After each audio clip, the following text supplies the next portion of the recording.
Hi hello ಎಲ್ರಿಗೂ ನಮಸ್ಕಾರ. Welcome back to ಮೇಘ ಜಗ್ಗಿ ವ್ಲಾಗ್. ನಾನು ಈವ್ನಿಂಗಿಂದ ವ್ಲಾಗ್ನ ಸ್ಟಾರ್ಟ್ ಮಾಡಿಕೊಂಡೆ. ಜನದೊಳಗೆ ಮಾಡ್ಕೊಳ್ಳೋದೇ ಮರ್ತೋಗ್ಬಿಟ್ಟಿದ್ದೆ. ಆ್ಯಕ್ಚುಲಿ ಮಾಡ್ಕೊಬೇಕಿತ್ತು, ಮರ್ತೋಗ್ಬಿಟ್ಟಿದ್ದೆ. ಆಮೇಲೆ ಕಡಲೆ ಹಿಟ್ಟು ತುಂಬಬೇಕಾದ್ರೆ ಅಂದ್ಕೊಂಡೆ. ಆಮೇಲೆ ಅಲ್ಲೂ ಹಾಕೋದಿರಲ್ಲ, ನೆನಪಿಸಿದ್ರು ಯಾಕೆ ಬ್ಲಾಗೇ ಮಾಡ್ಕೊತಾ ಇಲ್ಲ ಅಂತ. ಸೊ ಇದೊಂದು ಇರಲಿ ಅಂತ ಇದನ್ನು ಮಾಡಿಕೊಂಡೆ. ನಿಜ ತುಂಬ ಖುಷಿ ಆಗ್ತಾಯಿತ್ತು. ಆ ಖುಷಿಯೊಳಗೆ ಮರ್ತೋಗಿ ವಿಡಿಯೋನ ಮಾಡ್ಕೊತಿರ್ಲಿಲ್ಲ ಅನಿಸುತ್ತೆ. ನಾನು ಎಲ್ಲ ಕೂತ್ಕೊಂಡು ಮಾತಾಡಿಕೊಂಡು ಕಡಲೆ ಹಿಟ್ಟೆಲ್ಲ ತುಂಬ್ತಾಯಿದ್ವು. ನಾಳೆ ಫಂಕ್ಷನ್ಗೆ ಬರ್ತಾರಲ್ಲ ಅವ್ರಿಗೆಲ್ಲ ಕೊಡೋದಕ್ಕೆ. ಆವಾಗಿಂದನೂ ಅಷ್ಟೇ ಕಡಲೆ ಹಿಟ್ಟೆ ನೋಡಿರೋದು ನಾನು. ಅಂದರೆ ಬೂಂದಿ ಕೊಡ್ತಾರೆ ಒಂದೊಂದು ಕಡೆ ಕಡಲೆ ಹಿಟ್ಟು ಕೊಡ್ತಾರೆ. ನಮ್ಮ ಕಡೆ ಎಲ್ಲ ಕಡಲೆ ಹಿಟ್ಟೆ ಜಾಸ್ತಿ ಕೊಡೋದು. ಮೆಹಂದಿ ಹಾಕಬೇಕಾದ್ರೆಲ್ಲ ನಾನು ಬ್ಲಾಗ್ ಮಾಡೋದನ್ನ ಮರ್ತೇ ಹೋಗಿದ್ದೀನಿ. ಗಾನೋಗೆ ನಾನೇ ನೋಡಿಕೊಂಡು ಡಿಸೈನ್ ನೋಡಿಕೊಂಡು ಮೆಹಂದಿ ಹಾಕಿದ್ದೆ. ತುಂಬ ಚೆನ್ನಾಗಿ ಬಂದಿದೆ. ಸೀರಿಯಸ್ಸಾಗಿ ನೀವೇ ಬೇಕಾದರೆ ನೋಡಿ ಹೇಳ್ತೀರಾ. ನಾನೇ ಅಂದ್ಕೊಂಡಿರಲಿಲ್ಲ ಅಷ್ಟು ಚೆನ್ನಾಗಿ ಬರುತ್ತೆ ಅಂತ. ತುಂಬ ಚೆನ್ನಾಗಿ ಬಂದಿದೆ. ಮತ್ತು ವಾಶ್ ಮಾಡಿದ್ಮೇಲೂ ಸಕ್ಕತ್ತಾಗಿ ಕಾಣಿಸ್ತಾ ಇತ್ತು. ಚೆನ್ನಾಗಿ ಅವಳಿಗೆ ಹತ್ಕೊಂಡಿತ್ತು. ಅದು ತುಂಬ ಖುಷಿ ಆಯಿತು ನನಗೇ.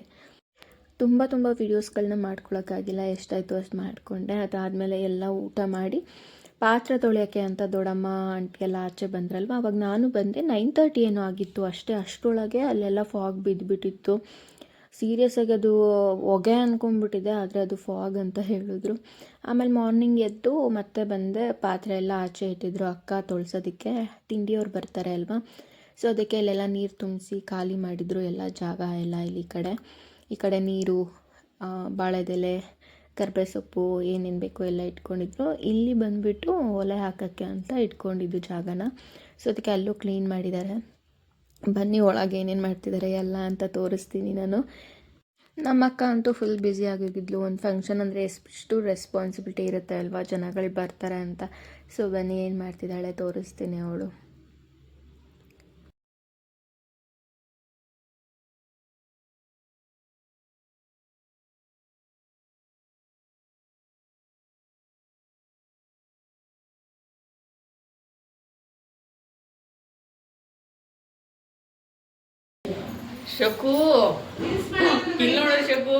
ಮಾರ್ನಿಂಗ್ ಫಸ್ಟ್ ಎಲ್ಲ ಕಾಫಿ ಕುಡಿಬೇಕು. ನಾನು ಕಾಫಿ ಕುಡಿಯಲ್ಲ, ಬಟ್ ಅಲ್ಲಿ ವೆದರ್ಗೆ ಕಾಫಿ ಕುಡಿಬೇಕು ಅನ್ನಿಸ್ತು. ಸರ್ ನಾನು ಕಾಫಿ ಇಟ್ಕೊಂಡು ಒಂದು ಲೋಟ ಕಾಫಿ ಕೊಡ್ತೀನಿ. ಅದಾದಮೇಲೆ ಕೆಲಸ ಅಷ್ಟೇನಿದೆ ಕಾರಣ ಅಂತ ಅಂದ್ಕೊಂಡೆ. ಬಟ್ ನನ್ನ ಹತ್ರ ಯಾರು ಕೆಲಸನ ನಾನು ಬರೀ ಆ ಕಡೆಯಿಂದ ಈ ಕಡೆಗೆ, ಈ ಕಡೆಯಿಂದ ಆ ಕಡೆಗೆ ಓಡಾಡ್ತಿರ್ತೀನಿ ಅಷ್ಟೇ. ವಿಡಿಯೋ ಮಾಡಿಕೊಂಡು ಚಿಕ್ಕ ಪುಟ್ಟದ್ದು ಮಾಡ್ತೀನಿ. ಗಾನುಗೆ ಆಮೇಲೆ ರೆಡಿ ಮಾಡೋದಿದೆ ಅಲ್ವಾ, ಸೊ ಅದಕ್ಕೋಸ್ಕರ ಸುಮ್ಮನೆ ಓಡಾಡ್ಕೊಂಡು ತಿಂಡಿ ತಿನ್ನೋಣ ಅಂತ ರೆಡಿ ಆಗ್ತಾ ಇದ್ದೆ. ಆಮೇಲೆ ಇಲ್ಲಿ ಬಂದುಬಿಟ್ಟು ಅಡುಗೆಗೆ ಮತ್ತು ತಿಂಡಿಗೆ ಎಲ್ಲ ಇಲ್ಲೇ ರೆಡಿ ಮಾಡ್ಕೊತಾ ಇದ್ದಾರೆ. ಫಸ್ಟು ತಿಂಡಿ ಮಾಡೋಕ್ಕೆ ಅಂತ ಮಾತಾಡ್ತಾ ಇದ್ದಾರೆ ಏನೇನು ಅಂತ. ಏನು ಮಾಡಿಸೋದು ಅಂತ ಫಸ್ಟು ಡಿಸ್ಕಷನ್ ಆಗಿ ಆಮೇಲೆ ಪಲಾವ್ ಮಾಡಿಸೋದು ಅಂತ ಪಲಾವ್ ಮಾಡಿಸಿದ್ರು. ತುಂಬ ಟೇಸ್ಟಿಯಾಗಿತ್ತು. ಆದರೆ ನನಗೆ ಮಾತ್ರ ಒಂದೇ ಒಂದು ಗುಕ್ ಸಿಕ್ತು ಅಷ್ಟೇ. ನಾನು ತಿನ್ನೋ ಒಳಗೆ ಫುಲ್ ಖಾಲಿಯಾಗಿತ್ತು, ಏಕೆಂದರೆ ಗಾನುನ ರೆಡಿ ಮಾಡೋಕ್ಕೆ ಅಂತ ಹೋಗಿದ್ದೆ. ಸೊ ಆ ಟೈಮಲ್ಲಿ ಎಲ್ಲ ಫುಲ್ ಫಿನಿಶ್ ಆಗೋಯಿತು ತಿಂಡಿ. ಆಮೇಲೆ ಅಕ್ಕ ಇಲ್ಲಿ ಐನರೆಲ್ಲ ಬರ್ತಾರೆ ಅಲ್ವಾ, ಸೊ ಆವಾಗ ಇಲ್ಲಿ ಪೂಜೆಗೆಲ್ಲ ರೆಡಿ ಮಾಡ್ಕೊಂಡಿದ್ದಾಳೆ. ನಮ್ಮ ಭಾವನೂ ಇವಾಗ ಪೂಜೆಗೆ ಕೂತ್ಕೊಬೇಕಲ್ಲಿ. ಐನರೆಲ್ಲ ಕೂತಿದ್ದಾರೆ, ಅವರಿಗೆ ಪಾದ ಪೂಜೆ ಮಾಡಬೇಕು. ಸೊ ಹಾಗಾಗಿ ಅಕ್ಕ, ಭಾವ ಮತ್ತು ಗಾನು ಎಲ್ಲ ಬಂದು ಪೂಜೆ ಮಾಡ್ತಾರೆ ಇವಾಗ. ಸೊ ಅದನ್ನು ಒಂದು ವಿಡಿಯೋನ ಮಾಡ್ಕೊಂಡಿದ್ದೀನಿ ನಾನು. ನಂಗೆ ಒಂದೊಂದು ಸರಿ ಅನ್ನಿಸ್ತಾ ಇರುತ್ತೆ, ಹೆಣ್ಮಕ್ಳು ಎಷ್ಟು ಬೇಗ ದೊಡ್ಡವರಾಗಿಬಿಡ್ತಾರಲ್ವ ಅಂತ. ಗೊತ್ತೇ ಆಗಲ್ಲ. ಇನ್ನು ಆಟಾಡ್ತಿದ್ದವಳು ಅವಳು. ಲಾಸ್ಟ್ ಮಂತಲ್ಲೂ ನಮ್ಮ ಊರಿಗೆ ಹೋದಾಗ ತೋಟದ ಹತ್ರ ಎಲ್ಲ ಹೋಗಿ ಎಷ್ಟು ಚೆನ್ನಾಗಿ ಆಟಾಡ್ಕೊಬಂದು ಅದೆಲ್ಲ ನೆನಪಾಗ್ತೈತೆ. ಎಷ್ಟು ಬೇಗ ಈ ಥರ ಎಲ್ಲ ಸಿಚುವೇಶನ್ಸ್ಗಳು ಬಂದುಬಿಡುತ್ತೆ ಅಲ್ವಾ ಹೆಣ್ಮಕ್ಳ ಲೈಫಲ್ಲಿ ಅಂತ. ಇನ್ಮೇಲೆಲ್ಲ ಇದ್ದಿದ್ದೆ ಅವ್ರಿಗೂ ಗೋಳು, ಹೆಣ್ಮಕ್ಳಿಗೆ ಅಲ್ವಾ ಎಲ್ಲ ನೋವುಗಳು. ಸೊ ಹಾಗಾಗಿ ಮುಂಚೆನೇ ಚೆನ್ನಾಗಿತ್ತು.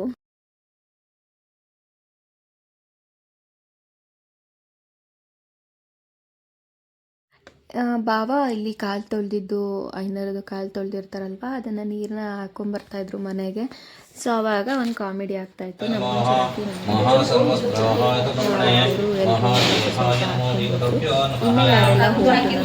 ನನ್ನ ಅಕ್ಕ ಮನೆದು. ಸೊ ಎಲ್ಲ ಹೋಗಿ ಬೇಗ ಹೋಮ್ ಟೂರ್ನ ನೋಡ್ಕೊಂಬಿಟ್ಟು ಬನ್ನಿ. ಹೋಮ್ ಟೂರ್ ಅಂತೂ ತುಂಬಾ ಚೆನ್ನಾಗಿದೆ.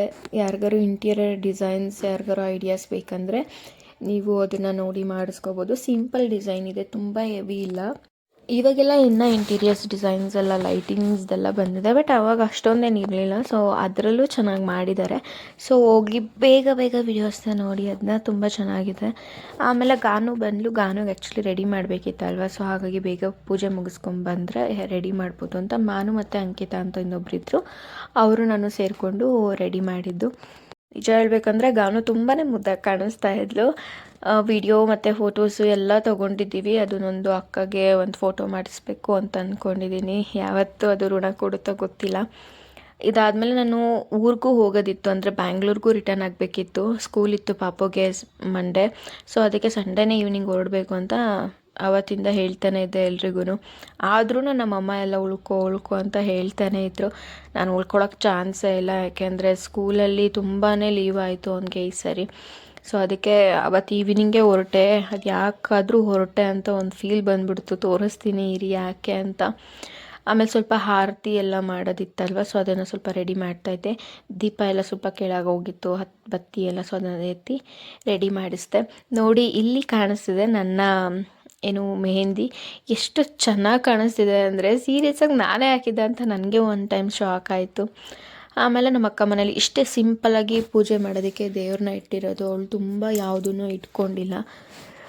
ಅದಾದಮೇಲೆ ಅವಳಿಗೆ ರೆಡಿ ಮಾಡಬೇಕಾದ್ರೆ ನಾನು ವಿಡಿಯೋನ ಮಾಡ್ಕೊಂಡಿಲ್ಲ. ನನಗೆ ರೆಡಿ ಆಗಬೇಕಾದ್ರೆ ಅದೇ ಅಂಕಿತಾ ಅಂತ ಹೇಳಿದ್ನಲ್ಲ, ಅವಳು ಸ್ವಲ್ಪ ಐಡಿಯಾಸ್ ಕೊಡ್ತಾಯಿದ್ಲು. ಅಕ್ಕ ಈ ಥರ ಮಾಡಬೇಕಕ್ಕ, ಆ ಥರ ಮಾಡಬೇಕಕ್ಕ, ವೀಡಿಯೋಸು ಇನ್ಸ್ಟಾಗ್ರಾಮಲ್ಲಿ ಈ ಥರ ಹಾಕಿ ರೀಲ್ಸ್ಗಳನ್ನ ಅಂತ. ಸೊ ಅದ್ರ ಬಗ್ಗೆ ನಾವು ಡಿಸ್ಕಷನ್ ಮಾಡ್ತಾ ನಾನು ರೆಡಿ ಆಗ್ತಾಯಿದ್ದೆ. ತುಂಬ ಚೆನ್ನಾಗಿತ್ತು. ಆಮೇಲೆ ನಾನು ಸ್ಯಾರಿ ಚೂಸ್ ಮಾಡಿ ನಾನು ಈ ಸ್ಯಾರಿ ಹಾಕ್ಕೊಂಡೆ. ಹೇಗೆ ಕಾಣಿಸ್ತದೆ ಸ್ಯಾರಿ ಹೇಳಿ. ಆಮೇಲೆ ಅಕ್ಕ ಮತ್ತು ಭಾವ ಕೂತ್ಕೊಂಡ್ರು.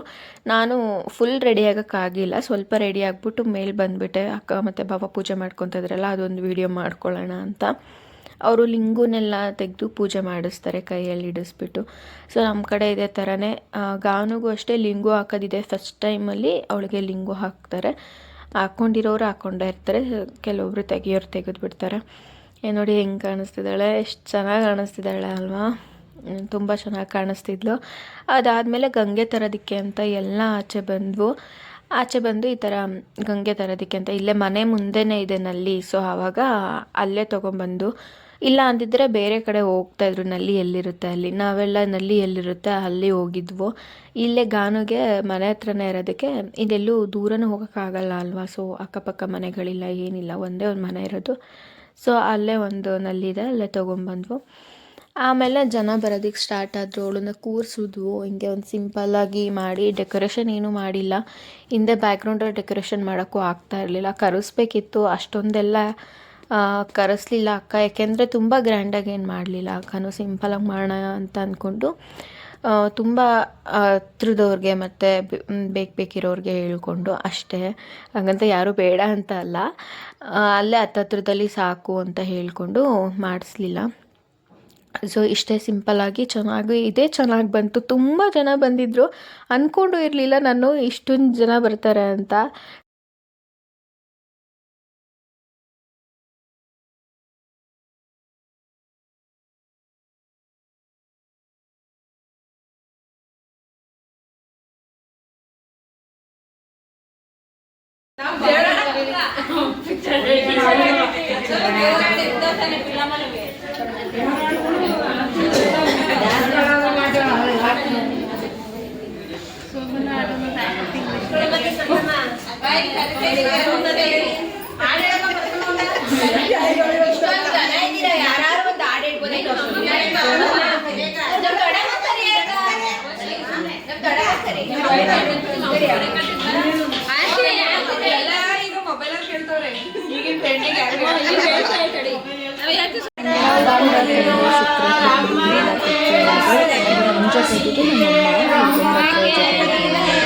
ಎಲ್ಲ ಕೊಟ್ಟು ಆಚೆ ಬಂದು ಊಟ ಮಾಡೋದಕ್ಕೆ ಅಂತ ಎಲ್ಲ ಆಲ್ಮೋಸ್ಟ್ ಕೂತಿದ್ದು. ಇಲ್ಲೇ ಪಾರ್ಕಿಂಗಲ್ಲೇ ಅವರು ಜಾಗ ಇಟ್ಕೊಂಡಿರೋದ್ರಿಂದ ಫ್ಯಾನ್ ಹಾಕೋ ಅವಶ್ಯಕತೆ ಇರಲಿಲ್ಲ. ಟೇಬಲ್ ಮತ್ತು ಚೇರ್ನ ತರಿಸಿ ಆರಾಮಾಗಿ ಇಲ್ಲೇ ಎಲ್ರಿಗೂ ಆಯಿತು.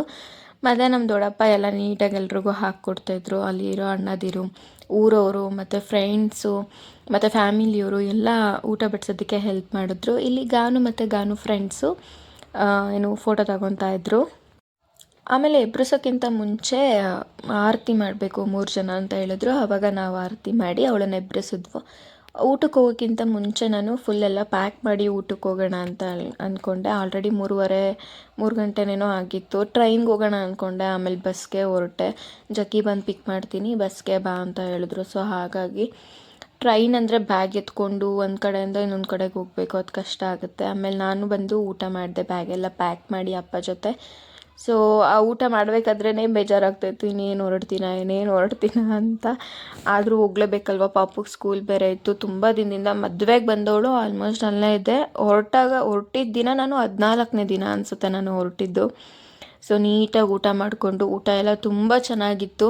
ಹೊರಡಬೇಕು ಅಂತ ಏನು ಅಂದ್ಕೊಂಡೆ. ಬಸ್ ಸ್ಟಾಪಿಗೆ ಬಂದರೆ ಸಂಡೇ ಆಗಿದ್ದರಿಂದ ಫುಲ್ಲು ರಶ್ ಇತ್ತು, ಕಾಲಿಡೋಕ್ಕೂ ಜಾಗ ಇಲ್ಲ, ಅಷ್ಟು ಜನ. ಮತ್ತು ಬಸ್ ಹತ್ತಕ್ಕೆ ಹೋದರೆ ಬಸ್ ಮುಂದೆನೇ ಓಡೋಗ್ಬಿಡೋರು ಹತ್ತೋದಕ್ಕೆ. ನಾನು ಬಿಡ್ತೀನ, ಅಪ್ಪಂಗೆ ಬ್ಯಾಗು ಮತ್ತು ಎಲ್ಲ ಕೊಟ್ಟು ನಾನು ಹತ್ಕೊಂಡ್ಬಿಟ್ಟೆ. ಮನೆಗೆ ಹೋಗಿ ವ್ಲಾಗ್ ಮಾಡೋಕ್ಕಾಗಿಲ್ಲ, ಇಲ್ಲಿಗೆ ವ್ಲಾಗ್ ಏನು ಮಾಡಿದ್ದೀನಿ. Thank you so much.